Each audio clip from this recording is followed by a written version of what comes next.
Make in इंडियासाठी पंतप्रधान नरेंद्र मोदी यांचा नुकताच जर्मनी दौरा झाला। या दौऱ्यात महाराष्ट्राचे मुख्यमंत्री देवेंद्र फडणवीस हे देखील होते। नक्की या दौऱ्यातून आणि यापूर्वी जो डावोसचा दौरा झाला त्यातून महाराष्ट्राला काय मिळालं, याचबरोबर महाराष्ट्रातले इतर जे प्रश्न आहेत त्या सर्वांसाठी बोलण्यासाठी आपल्या सोबत आहेत महाराष्ट्राचे मुख्यमंत्री देवेंद्र फडणवीस। सर नमस्कार। सर, डावोसचा दौरा झाला, त्यानंतर आता जर्मनीचा दौरा झाला, नक्की या सर्व दौऱ्यातून महाराष्ट्रासाठी काय मिळालं असेल? मुळामध्ये आज आपल्या पंतप्रधानांनी मेक इन इंडिया अशी घोषणा दिली आहे आणि त्याला अनुसरूनच मेक इन महाराष्ट्र ही आपण घोषणा दिली आहे। ही घोषणा देण्याचं कारण काय आहे? महाराष्ट्रामध्ये आज आपली 50% लोकसंख्या ही 25 वर्षाच्या आतली आहे आणि जवळजवळ 65% लोकसंख्या ही 35 वर्षाच्या आतली आहे। त्यामुळे या लोकसंख्येला एकीकडे मानव संसाधनामध्ये परिवर्तित करायचं आहे आणि दुसरीकडे त्यांच्या हाताला कामही द्यायचं आहे। ही जी लोकसंख्या आहे यातली बहुतांश लोकसंख्या ही शिकू इच्छिते आहे, हिला टेक्नॉलॉजी माहिती आहे, टेक्नॉलॉजी ही जवळ करते आहे। मग अशा लोकसंख्येला ही एकदा मानव संसाधनामध्ये परिवर्तित झाली तर त्यांच्या हाताला जर आपण काम दिलं नाही तर जो आपला डेमोग्राफिक डिव्हिडंड आहे तो डेमोग्राफिक डिझास्टरमध्ये कन्वर्ट होईल। आणि म्हणून हा आमचा सातत्याने प्रयत्न आहे की महाराष्ट्रामध्ये मोठ्या प्रमाणात उद्योग आले पाहिजेत। जगाच्या उद्योग जगतामध्ये भारतात येण्याची इच्छा आहे।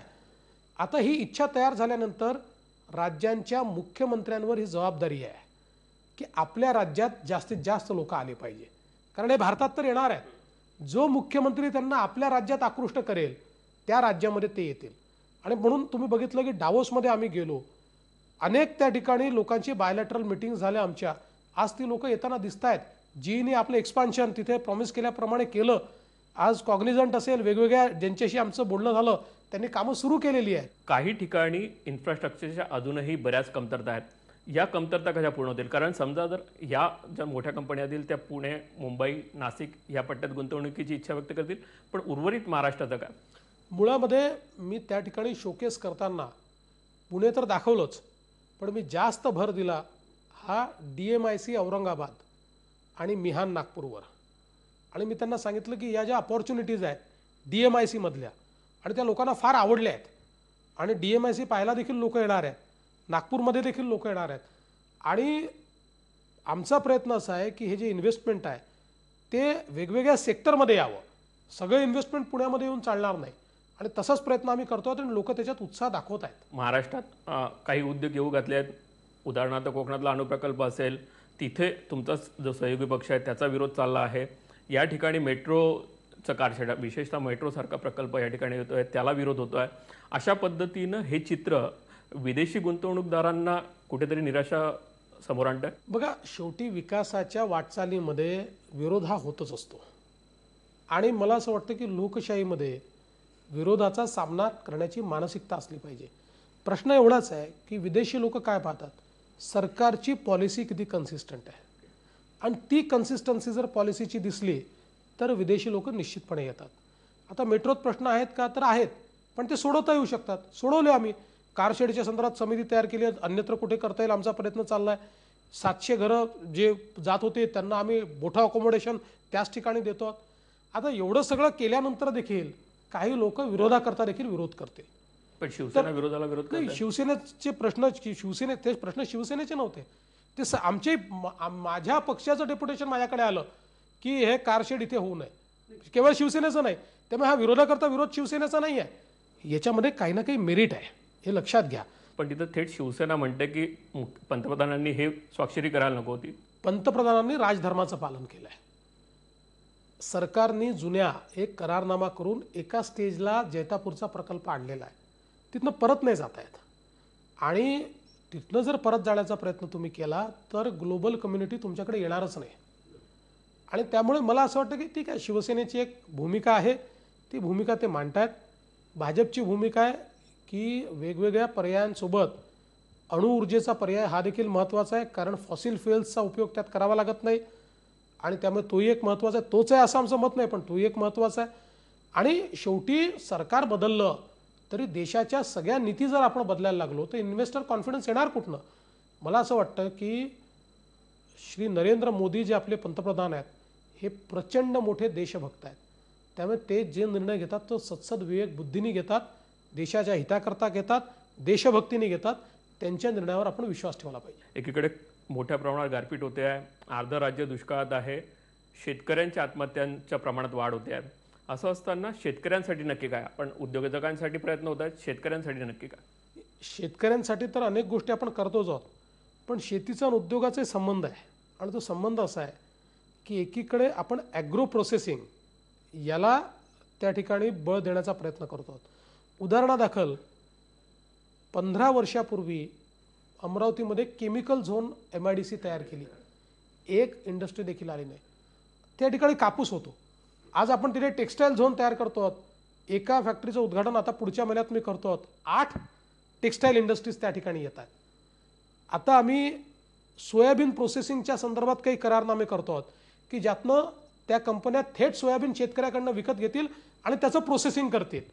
त्यामुळे एक व्हॅल्यू चेन आम्ही तयार करण्याचा प्रयत्न करतो आहोत. त्यामुळे इंडस्ट्री आणि शेती ही वेगळी आहे हे समजण्याचं कारण नाही. दुसरी गोष्ट अशी आहे की आज एकूण आपल्या शेतीमध्ये 50% लोकांना एम्प्लॉयमेंट मिळते, पण ही रिअल एम्प्लॉयमेंट नाही आहे. कारण आपण जर GDPचा विचार केला तर शेती क्षेत्राचं उत्पन्न 10% आहे आणि त्यात 50% लोकांना जर एम्प्लॉयमेंट मिळत असेल तर ही विषमता आपण लक्षात घ्या की 50% लोक मिळून 10%चं उत्पन्न आहे. याचा अर्थ ही रिअल एम्प्लॉयमेंट नाही आहे. त्यामुळे शेतीमध्ये रिअल एम्प्लॉयमेंट किती आहे तेवढी शेतीला आणि उर्वरित लोकांना तुम्हाला दुसरी एम्प्लॉयमेंट द्यावी लागेल. आज अनेक लोक शेतीमध्ये या करता आहेत की त्यांना दुसरा एम्प्लॉयमेंट नाही आहे आणि म्हणून मॅन्युफॅक्चरिंगच्या सेक्टरमध्ये शेती क्षेत्रातले काही लोक तुम्हाला ट्रान्सफर करावे लागतील. शेती क्षेत्रात जेवढी रिअल एम्प्लॉयमेंट आहे ती रिअल एम्प्लॉयमेंट ठेवून इंटेन्स फार्मिंग ज्याला म्हणतो म्हणजे प्रोडक्टिव्हिटी वाढवणे, कमी जागेमध्ये जास्त प्रोडक्टिव्हिटी घेणे, कमी पाण्यामध्ये पर ड्रॉप मोर क्रॉप, अशा प्रकारची इंटेन्स ॲग्रिकल्चर प्रॅक्टिस आपल्याला करावी लागणार आहे. गेल्या सरकारने 5 वर्षामध्ये शेतकऱ्याला 8,000 कोटी रुपये दिले. आम्ही पहिल्याच वर्षी आता जवळजवळ 8,000च्या पलीकडे चालू आहेत आणि वेगवेगळ्या स्कीम्सचा विचार केला तर 10,000 कोटी रुपयांपर्यंत पोहोचतो. आणि त्यामुळे शेतकऱ्याकरता जेवढा पैसा लागेल तो खर्च करण्याची शासनाची मानसिकता आहे. चॅलेंज मोठा आहे, आव्हान मोठा आहे आणि त्याचा मुकाबला करावा लागेल. आणि एका दिवसात त्याला क्विक फिक्स सोल्युशन नाही आहे की हे केलं की हे होऊन जाईल. पण सगळ्या आघाड्यांवर आम्ही काम सुरू केलेलं आहे आणि त्या कामातनं निश्चितपणे शेती शाश्वत करण्याचा प्रयत्न आम्ही करू. शेती शाश्वत करण्यात पण काही शेतकऱ्यांचं थेट म्हणणं आहे की आमची भाकड जनावरं जी आहेत ती आम्ही ठेवून काय करणार? सरकारने जो बंदीचा निर्णय घेतला आहे गोवंश हत्याबंदीचा, त्यामुळे कुठेतरी शेतकऱ्यांचं नुकसान होतं. फार थोडके शेतकरी असे असतील की असं बोलतील. शेतकऱ्यांचं आपल्या जनावरांवर जे प्रेम असतं ते पोरापेक्षा जास्त असतं. आणि शेतकऱ्यांचं आणि जनावरांचं नातं असं आहे की जनावर शेतकऱ्याला पोसतं आणि शेतकरी जनावराला पोसतो. त्यामुळे हे केवळ एक जनावर किंवा जनावर म्हणजे एक ज्याप्रमाणे आपण कुत्रा पाळतो तसं पेट अशा प्रकारचं ते नातं नाही आहे, हे देणारं नातं आहे. गोवंश संदर्भात ज्या पद्धतीने विरोधक आरोप करतायत की कुठेतरी हिंदुत्वाचा अजेंडा राबवला जातो, विशेष म्हणजे तुमच्या सहयोगी पक्ष असलेला रिपाईचं देखील म्हणणं.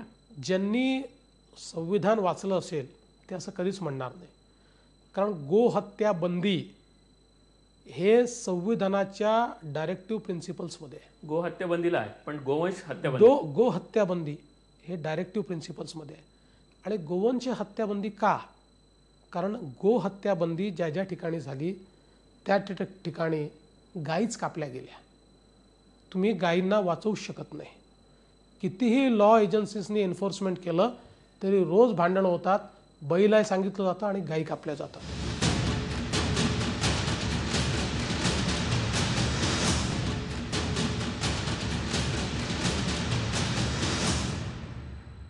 सरकारी वकील कोर्टामध्ये सांगतात की गोवंश हत्याबंदीबरोबरच आम्ही इतर जे हत्या होत आहेत, विशेषतः बकरी असेल, कोंबडी असेल, या संदर्भात देखील आम्ही प्रयत्न करणार आहोत. आणि तुम्ही त्यानंतर ते यू टर्न घेतात आणि आमचा तसा विचार नाही. कुठेतरी कन्फ्युजन आहे असं वाटतं सर? कुठलंही कन्फ्युजन नाही आहे. त्यांनी कोर्टात काय सांगितलं हे कोर्टाच्या जजमेंटमध्ये नीट रेकॉर्ड केलेलं आहे. ज्यांना आर्ग्युमेंट्स समजले नाहीत, काय बोलणं झालं हे समजलं नाही, पण रिपोर्टिंगची घाई होती, अशा काही रिपोर्टर्सनी हे कन्फ्युजन क्रिएट केलं. अन्यथा जर भूमिका विपरीत असती तर कोर्टाच्या जजमेंटमध्ये सरकारी वकिलांनी काय काय म्हटलं ते लिहिलेलं आहे, त्याच्यामध्ये ते का आलं नाही, ते कुठे ते आलेलं नाही आहे. अशा प्रकारचा राज्य सरकारचा कुठलाही हेतू नाही आहे, कुठलाही इरादा नाही आहे. अलीकडच्या काळामध्ये अडचण एवढीच आहे प्रफुल्लजी, की आपण जे माध्यमाचे लोक आहोत, मी सगळ्यांना दोष देत नाही, पण माध्यमातली काही लोक यांनी देखील थोडंसं डीप अभ्यास करून, थोडासा जर डीप अभ्यास करून गोष्टी मांडल्या, कारण तुम्ही चौथा स्तंभ आहात, तुमची क्रेडिबिलिटी आहे, ती क्रेडिबिलिटी जर तुम्ही कायम ठेवली तर त्यांनी लोकशाही समृद्ध होईल. लोकशाही समृद्ध होण्यासाठी प्रयत्न तर सुरूच आहे, पण सर्वात महत्त्वाचं म्हणजे ज्या पद्धतीनं आता हिंदुत्वाचा अजेंडा म्हणून जो मुद्दा पुढे आला तो त्या पद्धतीचे प्रयत्न पुढे सुरू आहेत का असंच वाटतं. कारण तुमचा सहयोगी पक्ष असलेला शिवसेना देखील थेटपणे म्हणतो की मुस्लिमांना मतदानाचा हक्क नको. आज देखील ते म्हणत आहेत की नसबंदी ज्यांनी केली असेल त्यांनाच मतदानाचा अधिकार द्यावा. या ज्या सगळ्या घटना आहेत त्या फक्त आम्ही मांडण्याचा प्रयत्न करतो. पहिली गोष्ट अशी की भारतीय जनता पक्षाचं अतिशय स्पष्ट मत आहे, या देशात राहणारा तो मायनॉरिटी असो, तो मेजॉरिटी असो, तो हिंदू असो, मुस्लिम असो, तो ख्रिश्चन असो, तो कुठल्याही समाजाचा असतो, 18 वर्ष पूर्ण केलेला आणि संविधानाने ज्याला अधिकार दिला आहे अशा प्रत्येकाला मतदानाचा अधिकार असलाच पाहिजे. भारतीय जनता पक्षाचं दुसरं मत असं आहे की मायनॉरिटीज ज्या आहेत यांना जोपर्यंत मुख्य प्रवाहामध्ये आम्ही आणणार नाही तोपर्यंत आम्ही बॅलन्स डेव्हलपमेंट करू शकत नाही. शिवसेना कायम दोन मुद्दे, एक तर हा हिंदुत्वाचा मुद्दा करून भाजपाला कुठेतरी अडचणीत आणतो आणि दुसरीकडे थेट काश्मीरी पंडितांना देखील मतदानाचा अधिकार नाही, या संदर्भात देखील भाजपाला अडचणीत आणतो. काश्मीरी पंडितांना पूर्ण अधिकार आहे, का अधिकार नाही आहे? 100% त्यांना अधिकार आहे. आणि भारतीय जनता पक्षाचं थेट हे म्हणणं आहे की काश्मीरी पंडितांच्या पाठीशी आम्ही उभे आहोत. आणि आज नाही, काश्मीरी पंडितांकरता संघर्ष भाजपनेच केला आहे. 1990 पासनं सातत्याने आणि विशेषतः 85 पासनं भाजप हा काश्मीरी पंडितांच्या पाठीशी उभा राहिला आहे. आणि आमच्या पक्षाचं तर त्या काळचं ब्रीदवाक्यच होतं, एक देश में दो प्रधान, दो विधान, दो निशान नहीं चलेंगे. श्यामाप्रसाद मुखर्जींनी बलिदान दिलं साहेब, त्यांच्या बलिदानातनं आज काश्मीरमधलं परमिट राज गेलं. आणि त्यामुळे या ठिकाणी काश्मीरच्या संदर्भातलं आमचं मत अतिशय स्पष्ट आहे. आणि दुसरी गोष्ट मी सांगतो की आम्हीही हिंदुत्ववादी आहोत, आम्ही काय ॲपोलॉजेटिक नाही आहोत, पण आमचं हिंदुत्व हे समावेशक आहे. हिंदुत्व ही जीवन पद्धती आहे. सुप्रीम कोर्टाने सांगितलं आहे की हिंदुत्व हा धर्म नाही आहे, ही भारतीय जीवन पद्धती आहे. आणि या भारतीय जीवन पद्धतीतून जे भूसांस्कृतिक राष्ट्रवादातनं तयार झालेलं हिंदुत्व आहे ते आमचं हिंदुत्व आहे. पण तुमचा मित्रपक्ष त्याची वारंवार आठवण करून देते तुम्ही हिंदुत्वात.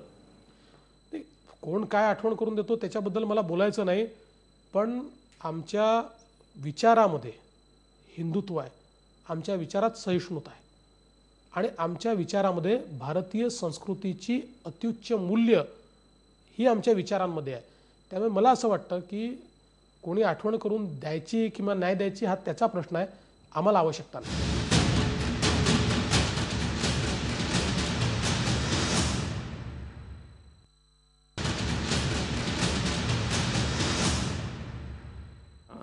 राज्य चालवताना तुमचा सहयोगी पक्ष जर विरोधाची भूमिका घेत असेल काही बाबतीत, विशेषतः पर्यावरणाच्या संदर्भात तुम्ही जी बैठक दिल्लीला झाली, थेट पर्यावरण मंत्र्यांनाच निमंत्रण नसतं. पहिली डावोसची जी बैठक होते उद्योगासंदर्भात त्यात उद्योगमंत्री नसतात. कुठेतरी तुमचा मित्रपक्ष याच्यामुळे दुखावला जातो.